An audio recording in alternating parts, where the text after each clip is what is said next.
This video is sponsored by Squarespace, the all-in-one platform for building your brand and growing your business online.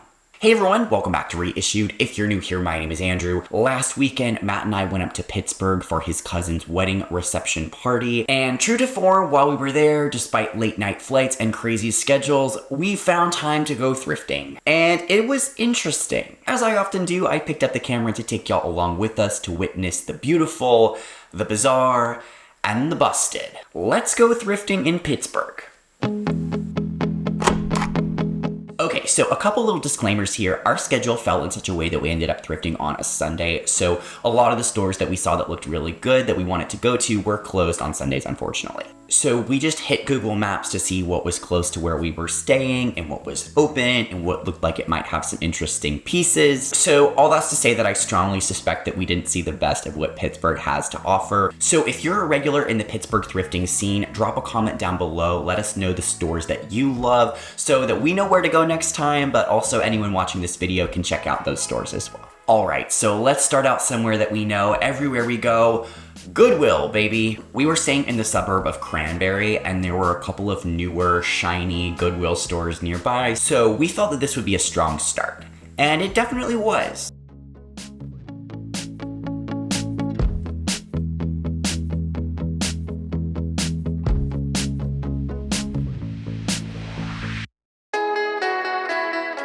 We beeline to the furniture section. Even though we can't take anything with us, the furniture in a place can tell you a lot about it right away. And right away, it was telling us great prices. Now, are any of these pieces perfect as is? Maybe not, but these are incredible thrift flip prices. $8 end table, $5 desk, and $15 cedar chest. If we were home, I would buy this for $15.99. $15.99? Like, really nice. That's cedar. so nice. Right? Like, something like that would be good in the bedroom corner, just to kind of, like, it would be really good for sweaters and things, but also so functional. Sure, it has some damage on the outside, but a new veneer makeover would be so simple and so fun for this price point. The pieces that were in good condition were a bit more traditional than I might usually go for, but I could see this working for the right vibe.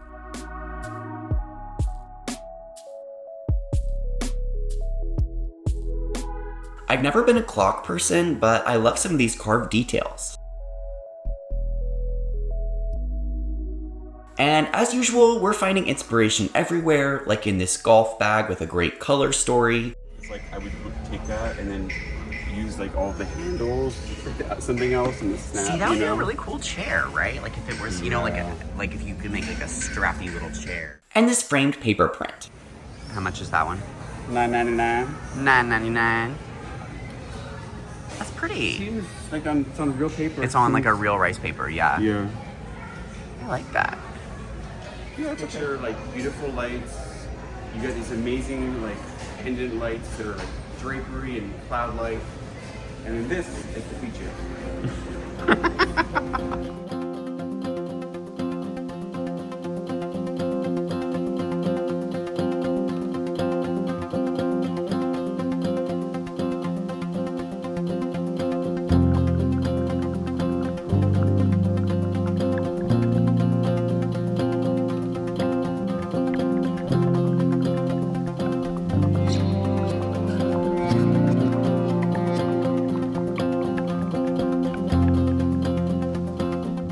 As we moved into accessories, the very reasonable pricing continued to impress.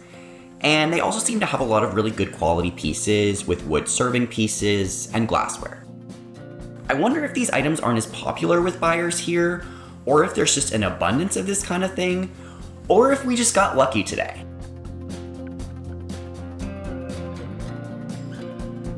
So far, everything was great, but not worth stuffing in our bags and taking home, except that I am a crazy person that is already thinking about Christmas decor content and has a weird obsession with wood beaded garlands apparently, so I found myself obsessed with these as well.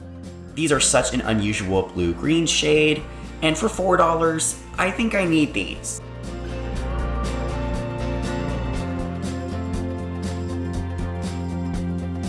After a quick stop by the lamp section, which had a few nice pieces, and some more less nice but super cheap project pieces, we hit the clothing. And this is where the well of options ran dry. First of all, there just weren't tons of stylish options here unless you were looking to rep your favorite sports team, and I started to notice something odd that would become a theme for the day, which is the staff being unable to distinguish between menswear and women's wear when processing clothing. Now, don't get me wrong, I'm not a stickler for having to shop in your own department. However, it is helpful because men and women's clothing is shaped differently, it buttons differently often. It's just helpful to have things be in one specific area so you know what you're looking at. And I find it's common in most thrift stores to see an occasional women's or children's piece in the men's department, but there was a lot of this today, so I'm not sure what that's about. Anyway, clothes were disappointing here, so I checked out with my wood-beaded garland and we headed out. Now, before we continue on this thrifting journey, this is your last call to enter to win a virtual reissued room makeover. I am going to be choosing one or more of your spaces to feature in an upcoming Designing Subscriber Spaces video, where I'll be creating a reissued design plan for your space based on some inspiration images and thrifted finds that you've found and other info that you submit. All of the details on how to enter are down in the description box below, including the submission form on my website that I created so easily with Squarespace, which is the sponsor of today's video. Squarespace is the perfect platform for creating not only a basic website using one of their many templates, but for customizing the site to meet whatever your needs are. So I needed to create an easy way for you to upload images, answer questions, and submit your form all in one place, and the drag and drop features made it so simple to put together. Plus, it's easier than ever to craft an elevated online aesthetic with all of the modern and intuitive options offered on Squarespace that fit every brand, industry, and purpose. So check out squarespace.com for a free trial, and when you're ready to launch your site, use my code REISSUED for 10% off your first purchase of a website or domain. And thank you so much to Squarespace for sponsoring this video. Alright, so next we wanted to check out some place that was more local and more unique to Pittsburgh, and I guess that's what we got. This is House of Thrift, which was on the way down into the city, and seems to have decent pictures online. How about that?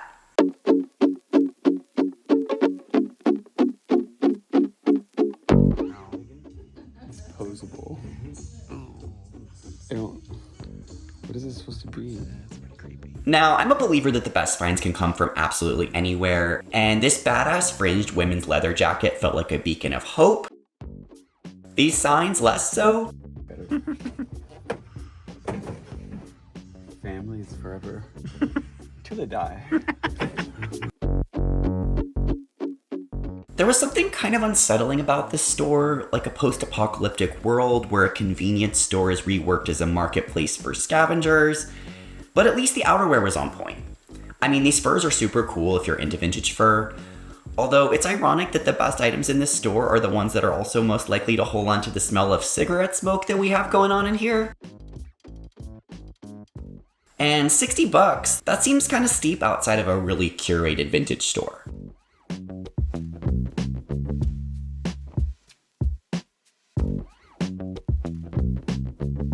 Again, you can find a good find almost anywhere, but price is a big factor, especially when the shopping experience is less than ideal. And these prices seem crazy to me, even without the post-apocalyptic vibes, cigarette smell, and the creepy dolls.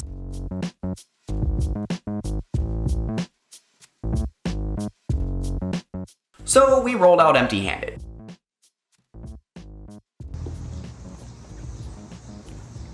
That store made me feel like it's really weird. It's really weird feeling like I was walking through like a post-apocalyptic version of the worst parts of like trashy 80s America. Oh no. So let's see if we can hit the opposite end of the spectrum with the vintage store that seems to have really cool vibes.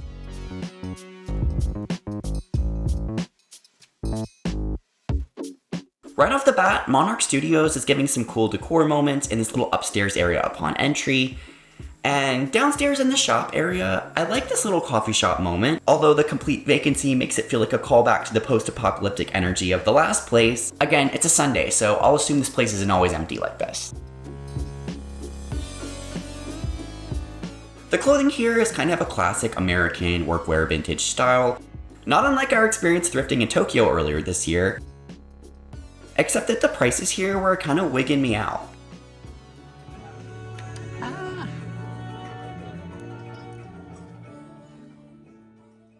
Why is this $200? That? Yeah, it's like you could get that new. I don't understand. I don't understand either. I liked a lot of the items and was randomly loving the color and design of this golf sweater. Golf is my new muse apparently, but still these prices had me freaked.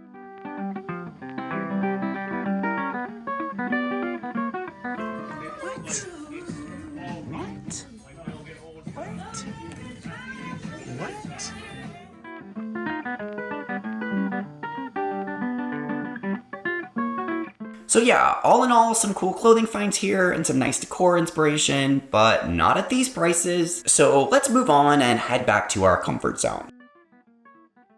You guessed it, another Goodwill. Don't worry, we'll be quick.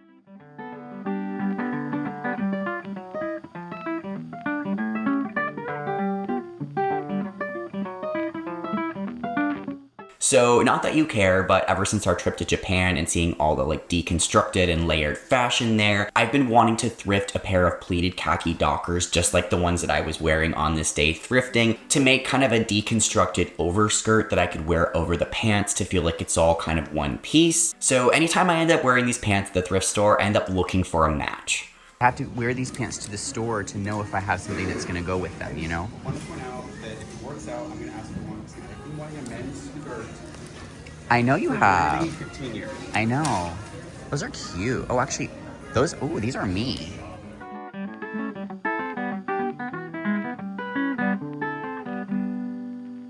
There were a few clothing items here that I carried around for a bit, but ultimately decided against, just not special enough.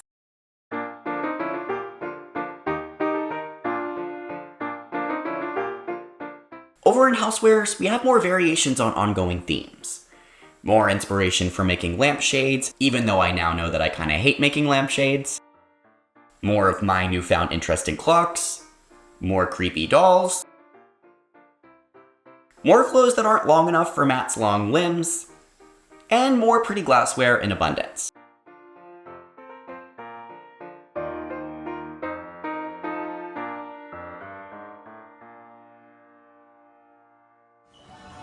It's really cute. I like the little feet. You know what I would do with this? Put a plant in it. A few plants in it. But no winners here today, so let's move on. We wanted to hit the Thriftique that was in the same Goodwill complex that may or may not be affiliated with Goodwill, but they had literally just closed for the day. Doesn't look like we missed much, but I had FOMO nonetheless. So let's hit one more spot to round out the day.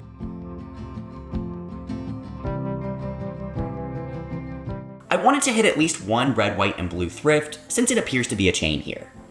So let's head inside and see what they have to offer.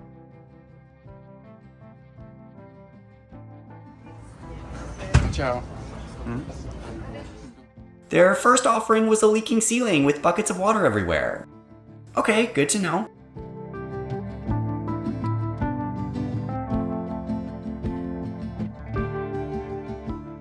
Matt found himself drawn to the book section and landed on some pretty cool reference books that would be great to have on hand for our garden planning and for identifying specific antique styles.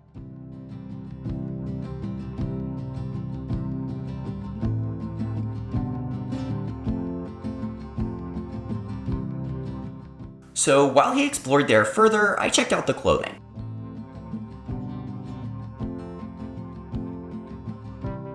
This was one of those places that definitely had some great finds if you were willing to dig for them.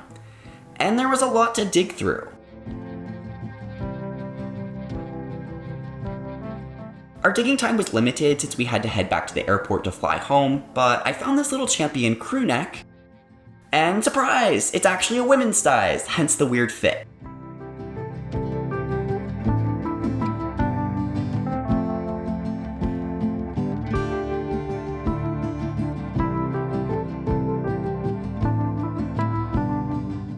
So let's move on to the lower level to check out furniture.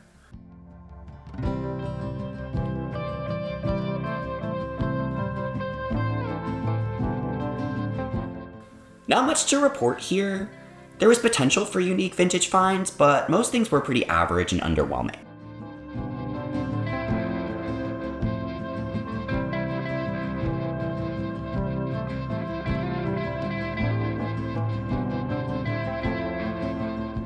However, between the decent prices to begin with and the color discount system, I was willing to forgive the fair selection and pretty messy store appearance.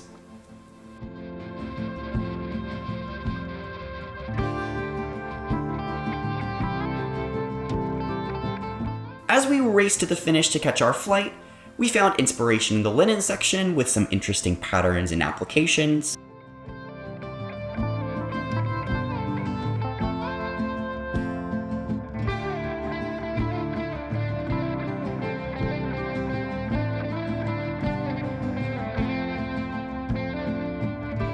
Then I did a quick spin around housewares before heading to checkout, with just books in hand. All in all, I would visit this store again on a less busy and less rainy day when I had time and space to really dig.